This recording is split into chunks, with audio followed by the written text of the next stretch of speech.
Alrighty, welcome everybody. It's Shogo with DavidWygant.com. Welcome back. Last week we had a great topic and it was all about why your conversations are falling flat, why you're asking the boring and dull questions and you're not really engaged in, and you can't engage the person that you're talking to because you ask the same old mundane questions. Now the answer was, in many cases, your conversations are boring and dull because you believe that your life is boring and dull. You haven't injected enough excitement into your life. You haven't injected enough, passion. You aren't doing the things that you really want to be doing.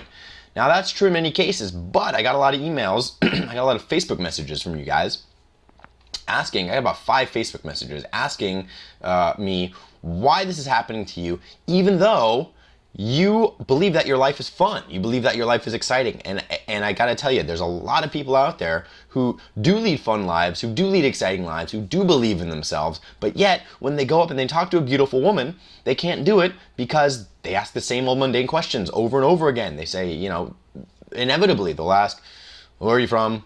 What do you do? Do you like it here? What time do you get up in the morning? Whatever the question is, basically, they're all questions that they don't really care about. And that's what it really comes down to, is you're asking questions that you do not care about. So the conversation falls flat after about 30 seconds to a minute. You leave the conversation saying, what the hell was that all about? She leaves the conversation saying, what the hell was that all about? That guy was just asking a bunch of questions, not engaged at all. He didn't really care about what was going on. You leave the conversation thinking, I didn't really care about what was going on. What is going on? What's happening is that you are not really engaged in the conversation at hand. You don't really care about the questions that you're asking. What you're doing is you're too wrapped up in yourself. You're too wrapped up in making sure that you're coming across okay, and you're not actually paying attention to what's going on. You're not actually curious about this person that's in front of you. You're not curious about the conversation that you're having. So what I want you to do, first and foremost, is realize that that's what's happening. You're not engaged enough.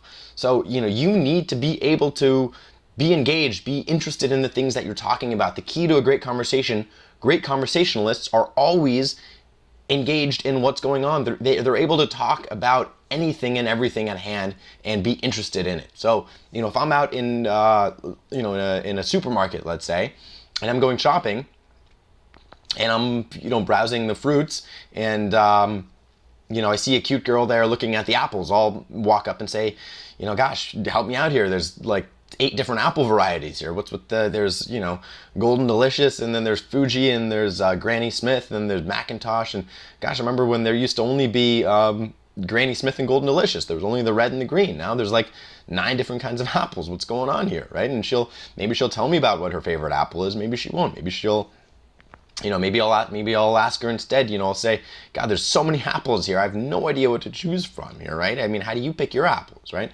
And I'll say, have you heard of the paradox of choice? Paradox of choice is a great phenomenon. If you guys haven't heard of it, look it up online. And it's basic, and I'll explain it to her. If she hasn't heard of it, if she has heard of it, I'll talk about it a little bit. But I'll explain it to her. I'll say, it's like when we as consumers are presented with too many options, well, we won't even pick anything at hand because we're overwhelmed with the choice at hand. So instead of any apples, if there's like 10 different varieties, we'll may as well just go ahead and pick a banana, right? Or I'll say, have you heard of the movie Botany of Desire? Great documentary that I actually just saw last week. Botany of Desire. I also recommend all of you guys to go check that out. And basically about half an hour of it is all about apples and all about how the plants that are best able to adapt to the plants that are evolutionarily the most successful are those that have been able to adapt to human tastes. So apples were able to create so many different varieties of plants that we've planted them all over the world now in all these different varieties, and they're one of the most abundant fruits. So evolutionarily speaking, it makes them one of the most successful plants to have ever populated the earth. I'll talk about something like that. But do you see how my conversation here, I can sit here and talk about apples for hours based on something that is very recent and very relevant in my life. Great conversationalists, once again, are able to talk about anything and talk about it with passion. They're not wrapped up in how they're presenting themselves. They're not wrapped up in how they're coming across. They're wrapped up in the conversation at hand, and they're interested in what's going on right now in the moment, and what can they find out, what can they find about this person, and what can they share about themselves, and how can they bond with somebody in the moment about the topic at hand. So what I want all you guys to do today, lunchtime, after work, after, in the evening, whatever it is that you're doing, I want you to go out and I want you to open your eyes. Open up all your senses to what's going on around you, because I guarantee you there's so many things out there that you could connect to things that are happening in your daily life. You go out and watch TV, you read interesting books, you have interesting hobbies. You could be connecting the dots to so many different things out there, but you're not doing it because you're closed off. You have like tunnel vision and you're going from point A to point B to point C, and you're ignoring all of the great things, all of the great stimuli that are around you. So I want you to go out today and I want you to practice opening up your senses. Notice all the little things around you. Notice all the little, clues and hints and everything that's out there, and see that there are so many things to talk about. And for everything that you see, I want you to come up with something interesting to talk about. Okay, that's your task for the day, if you will.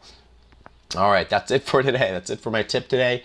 And I hope you guys enjoyed it, and I will see you guys on the blog, and I will see you again next week with another video.